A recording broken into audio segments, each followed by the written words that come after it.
आज का जो टॉपिक है कंज्यूमर प्रोटेक्शन है। इसके अंदर क्वेश्चन आता है, explain the object of consumer protection act 2019। तो सबसे पहले इसका इंट्रोडक्शन देख जान लीजिए। Consumer protection is a practice of safeguarding buyers of goods and services against the unfair practice in the market. यानी मार्केट में जो अनसेफ प्रैक्टिस चल रही है सामान खरीदने की, उससे कस्टमर को कोई नुकसान ना हो, कस्टमर को कोई चीट ना कर सके, उसकी प्रोटेक्शन के लिए कंज्यूमर प्रोटेक्शन एक्ट लाया गया है। तो सबसे पहले कंज्यूमर का मतलब क्या होता है? कंज्यूमर का मतलब होता है कि जो आदमी सामान खरीद रहा हो अपने पर्सनल यूज़ के लिए। इसकी सेक्शन बताई गई है 2 क्लॉज 7 में। A consumer as any person who buys goods और services in exchange for consideration and utilises such goods and services for personal use. यानी वह सामान कुछ भी मार्केट से खरीद रहा है, शॉप से खरीद रहा है, मॉल से खरीद रहा है, वो सिर्फ अपने पर्सनल यूज़ के लिए खरीद रहा है, ना ही रिटेल में बेचने के लिए खरीद रहा है उस चीज़ को। ये सेक्शन 2 क्लॉज 7 के अंदर बताते हैं। फिर क्या कहते हैं, इस need for the consumer protection act, यानी ये कंज्यूमर प्रोटेक्शन एक्ट नीड में क्यों है, हम लोग को ज़रूरत क्यों है, क्यों आम नागरिक को ज़रूरत है?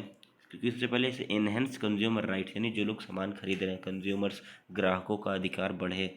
The act aims to strengthen consumer right by providing better protection against unfair trade practice. यानी जो अनफेयर ट्रेड प्रैक्टिस चल रही है मार्केट में, उससे ग्राहक बच सके, इसलिए आवश्यकता है।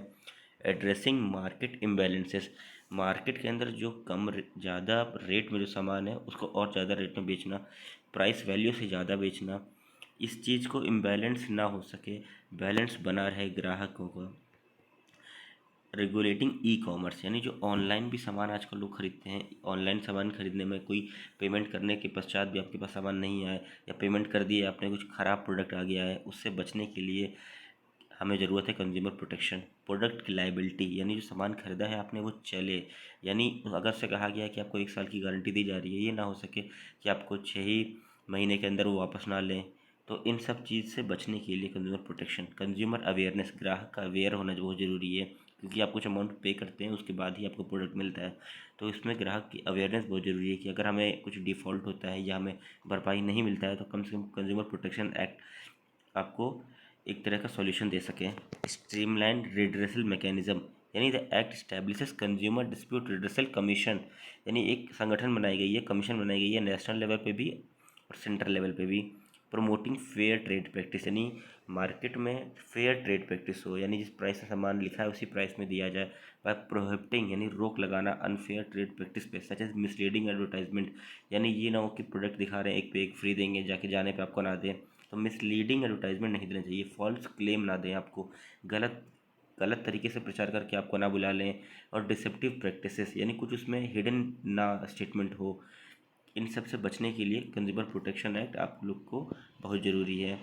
अब देख लीजिए objective of the consumer protection act, यानी इसका क्यों लाया गया, ऑब्जेक्टिव क्या है, इसके एक एक मुख्य क्या। सबसे पहले, protect against the marketing of product that are hazardous to life and property, यानी कुछ भी सामान आपको ऐसा ना बेचा जाए जिसके चलते आपकी लाइफ भी खतरे हो सके और आपकी प्रॉपर्टी में भी खतरा आ सके।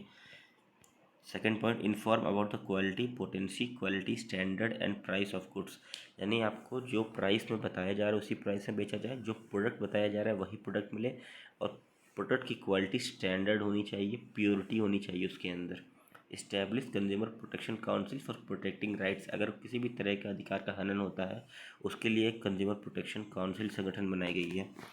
Fourth point, assure wherever possible access to an authority of goods at competitive price, जिस प्राइस में मार्केट में अवेलेबल है टैग के साथ उसी प्राइस में ही उसको मिलना चाहिए। Seek redressal against unfair trade practice, यानी रिड्रेसल मतलब किसी भी चीज़ गलत हो गया है उसका उपचार आपको मिल सके। अगर अनफेयर ट्रेड प्रैक्टिस आपके साथ हुई है, गलत सामान आपको मिला है, डिफ़ॉल्ट प्रोडक्ट मिला है, तो उसको आप रिड्रेसल कमीशन बना गया है, वहाँ जाके इसकी कंप्लेन कर सकें। Protect the consumers by appointing authority for timely and sufficient administration, यानी एक तरह का कमीशन बना दिया गया है कि यहाँ पे आपको टाइमली आपकी प्रॉब्लम का सॉल्यूशन मिलेगा और सफिशिएंट एडमिनिस्ट्रेशन, पार्शियलिटी नहीं होगी किसी भी तरीके की। Lay down the penalties for offence committed under the act, यानी कोई भी दुकानदार कोई भी तरह का अपराध करता है, आपको धोखा पहुँचाता है, धोखा देता है, गलत सामान देता है, तो उसके लिए अंदर पेनल्टी दी गई है, उसके अंदर आपको जेल भेजने का भी प्रावधान है, पेनल्टी लगाने का भी प्रावधान है। तो ये सब एक कमेटी बनी हुई है। Here and ensure that consumers welfare will receive due consideration eight appropriate forums in case of any problem और डिस्प्यूट। उसी पॉइंट को फिर बताया जाता है कि कंज्यूमर को, ग्राहकों को कोई नुकसान होता है तो एक डिस्प्यूट रेडिसल बना हुआ है, विवाद को सुलझाने के लिए फोरम बना हुआ है। What are unfair trade practices under consumer protection act. तो अनफेयर ट्रेड प्रैक्टिस किसको कहते हैं, तो वो section 2 clause 47 of the consumer protection act 2019 unfair trade practice को डेफिनेशन को बताता है क्या होता है। तो अनफेयर ट्रेड प्रैक्टिस मतलब मैन्युफैक्चरिंग स्पूरियस गुड्स और प्रोवाइडिंग डिफेक्टिव सर्विस। ये स्पूरियस मतलब जाली, यानी अगर आपको कुछ जाली सामान दे दे, वो डिफेक्टिव सामान दे दे, तो ये हो जाएगा अनफेयर ट्रेड प्रैक्टिस के अंदर। नॉट इशूइंग कैश मेमोज और बिल्स, यानी अगर आपने सामान खरीदा और वो बिल नहीं बना रहा है आपके लिए, तो कह रहा है कि बिना बिल के लिए सामान लेके चले जाओ, अमाउंट आपसे पूरा ले रहा है, तो ये भी एक अनफेयर ट्रेड प्रैक्टिस है। रिफ्यूजिंग टू टेक बैक और विदड्रॉ द गुड्स और services and not refunding the consideration taken for the purchase, यानी अगर आप कुछ सामान लेके गए, अगर उसको वापस करने का आपका अधिकार है, तो अगर वापस कर रहे हैं, अगर वो नहीं ले रहा है वापस, तो उसके लिए भी अनफेयर ट्रेड प्रैक्टिस के अंदर आएगा ये। रिफंड ना करना, सामान वापस ना लेना, ये सब अनफेयर ट्रेड प्रैक्टिस है। Disclosing the personal information of the consumer, यानी अगर आपने कोई इन्फॉर्मेशन दी, अपना फ़ोन नंबर दिया है बिलिंग के टाइम, और उस बिलिंग के टाइम अगर आपका नंबर वो पब्लिकली इशू कर दे रहा है, यानी रिलीज़ कर दे रहा है, अपनी कोई पर्सनल इन्फॉर्मेशन रिलीज़ कर दे रहा है, तो इन सब चीज़ों का समाधान आपको किसके कहाँ मिलेगा, कंज्यूमर प्रोटेक्शन एक्ट के अंदर मिलेगा। और ये 4 पॉइंट्स बताता है कि अनफेयर ट्रेड प्रैक्टिस क्या होती हैं। जैसा कि आपने देखा कि इसके अंदर ऑब्जेक्टिव हम लोग ने देखा कंज्यूमर प्रोटेक्शन एक्ट का,